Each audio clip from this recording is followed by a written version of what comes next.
What is a film review? A decent movie review should entertain, persuade, and inform, providing an original opinion without giving away too much of the plot. A great movie review can be a work of art in its own right. The purpose of most movie reviews is to help readers determine if they want to watch, rent, or buy the movie. The review should give enough details about the movie so that the reader can make an informed decision, without giving away any essentials such as the plot or any surprises. What are the facts about the movie? Gather basic facts about the movie. You can do this before or after you watch the movie, but you should definitely do it before you write the review, because you'll need to weave the facts into your review as you write.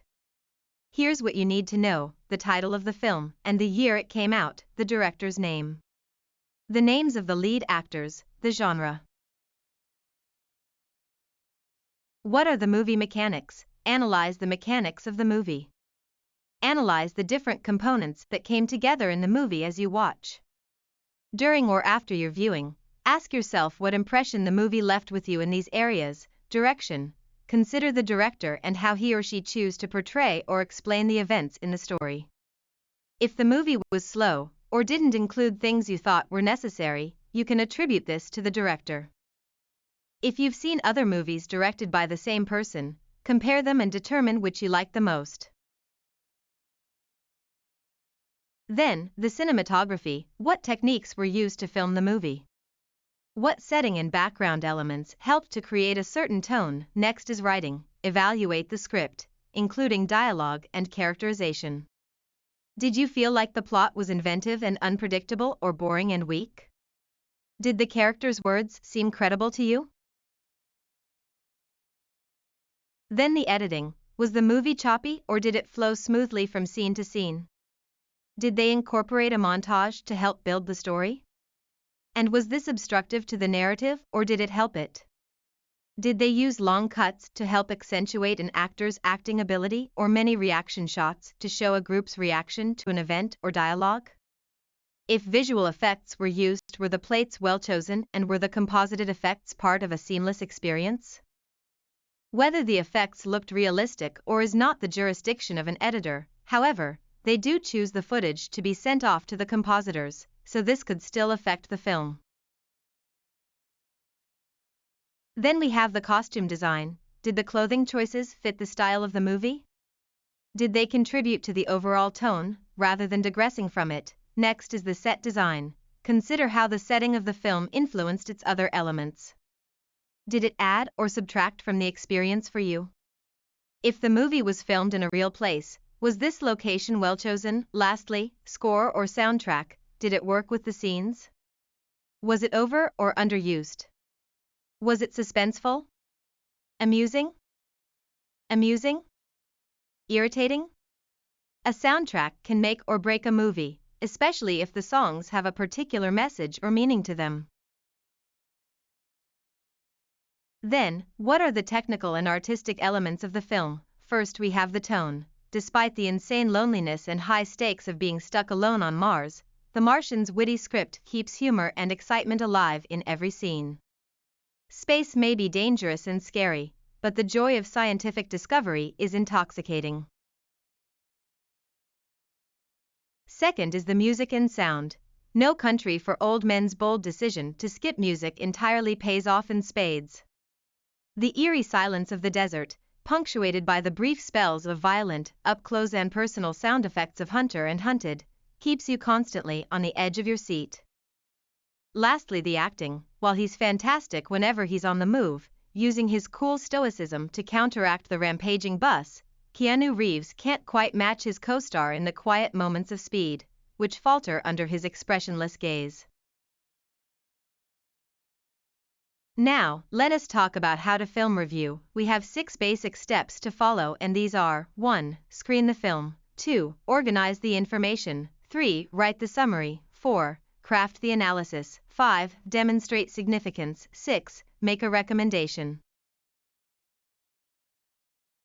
In screening the film, pay attention to the story as you watch it the first time, then watch again. This time, take notes of important details about the story, character, events, setting, or anything that you think worth note-taking. In organizing the information, gather the basic information such as facts, mechanics, technical, and artistic elements. Then, start writing your review by 1. Starting with a compelling fact or opinion on the movie. You want to get the reader hooked immediately. This sentence needs to give them a feel for your review and the movie. Is it good, great, terrible, or just okay? And keep them reading. Some ideas include comparison to relevant event or movie, a sample of text-to-text connection. For example, every day, our leaders, politicians, and pundits call for revenge against terrorist groups, against international rivals, against other political parties. But few of them understand the cold, destructive, and ultimately hollow thrill of revenge as well as the characters of Blue Ruin. Review in a nutshell. Example: despite a compelling lead performance by Tom Hanks and a great soundtrack, Forrest Gump never gets out of the shadow of its weak plot and questionable premise. Then we have the context or background information. For example, Boyhood might be the first movie made where knowing how it was produced slowly, over 12 years, with the same actors is just as crucial as the movie itself. 2. Give a clear, well-established opinion early on. Don't leave the reader guessing whether you like the movie or not. Let them know early on, so that you can spend the rest of the time proving your rating. Example: using stars, a score out of 10 or 100, or the simple thumbs up and thumbs down is a quick way to give your thoughts. You then write about why you chose that rating.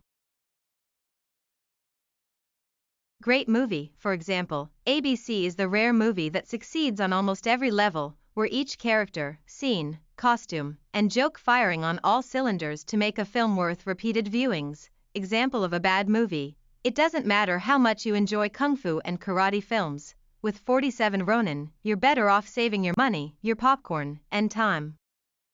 Example of an okay movie: I loved the wildly uneven Interstellar far more than I should have, but that doesn't mean it is perfect.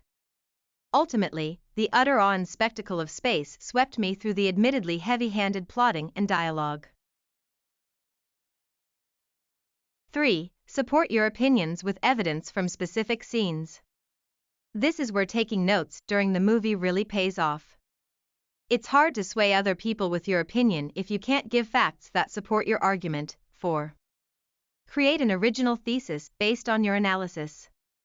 Now that you've thoroughly studied the movie, what unique insights can you bring to the table? Come up with a thesis, a central idea to discuss and back up with your observations on the various elements of the film. Your thesis should be discussed in the first paragraph of your review. Having a thesis will take your review beyond the plot summary stage and into the realm of film criticism, which is rightfully its own art form. Ask yourself the following questions to come up with a compelling thesis for your review. A text-to-world connection. Does the film reflect on a current event or contemporary issue? It could be the director's way of engaging in a bigger conversation. Look for ways to relate the content of the film to the real world. Text-to-self connection. B. Does the film seem to have a message, or does it attempt to elicit a specific response or emotion from the audience? You could discuss whether or not it achieves its own goals. C. Does the film connect with you on a personal level? You could write a review stemming from your own feelings and weave in some personal stories to make it interesting for your readers. 5. Follow your thesis paragraph with a short plot summary. It's good to give readers an idea of what they'll be in for if they decide to see the movie you're reviewing. Give a brief summary of the plot in which you identify the main characters, describe the setting, and give a sense of the central conflict or point of the movie. Never break the #1 rule of movie reviews: don't give too much away. Don't ruin the movie for your readers. When you name characters in your plot summary, list the actors' names directly afterward in parenthesis. Find a place to mention the director's name and the full movie title. If you feel you must discuss information that might spoil things for readers, warn them first. 6. Use plenty of examples to back up your points. If you make a statement about the movie, back it up with a descriptive example or textual evidences. Describe the way scenes look, the way a certain person acted, camera angles, and so on. You can quote dialogue to help you make your points as well. In this way, you are giving your readers a feel for the movie and continuing to express your critique of the film at the same time. Lastly, 7. Edit or proofread your review prior submission and/or presentation.